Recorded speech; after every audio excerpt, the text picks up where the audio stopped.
Hey Beletzes, check out what we did this weekend. We have a shower stall redo and also a portobello soup.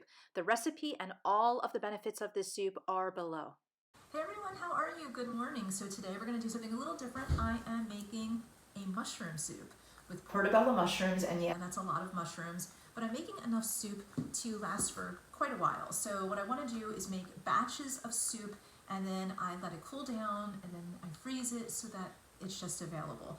This soup is something that you can make as a standalone soup, or you can simmer it down and serve it as a side dish. You can make it as a stew. You can put it on top of a meatloaf if you are a meat eater, or you can have it with tempeh or tofu as well. You can add rice, you can add noodles, you can do whatever you want with this soup. It's very versatile, super healthy.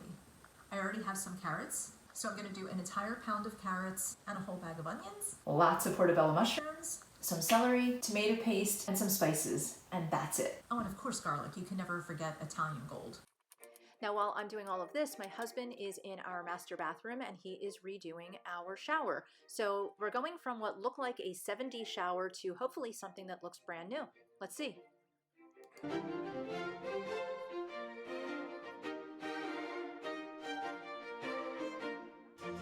And what he's going to do is really interesting. He's actually, what is it called? Resurfacing or repainting? What is it that? It's a bathroom resurfacing. Resurfacing, okay. And so that's going to be interesting. So this 1970s or 1960s shower is going to soon look like a brand new shower. And I don't know what I was thinking. There are way more ingredients in this recipe. I'm going to put everything below so that you have all of the ingredients and all of the benefits. At this point, it's about halfway done cooking and it smells delicious. As you can see, I have quite a bit left over.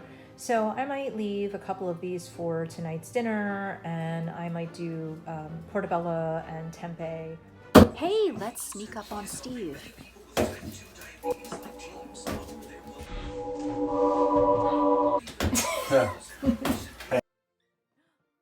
Hey, a little privacy here, please. Okay, I can only harass him for so long, so I decided to get on the cycle and, work up an appetite. While I was on my bike, I realized I should probably go clean that office. While the soup was simmering, I walked out, I cleaned the office, and when I came back in, it was almost perfect. So this is the soup almost done before I added the tomato sauce, or the tomato paste actually. It is absolutely delicious. I wish you could smell it. Packed full of ingredients, and the recipe is below. And here is my new bathroom. Yay! I love it. He did a great job, and here's the new sink that he installed the weekend before. If you guys have any ideas for vegan recipes that you would like me to create and do more detail on, please let me know, comment below, and please subscribe and ring the bell.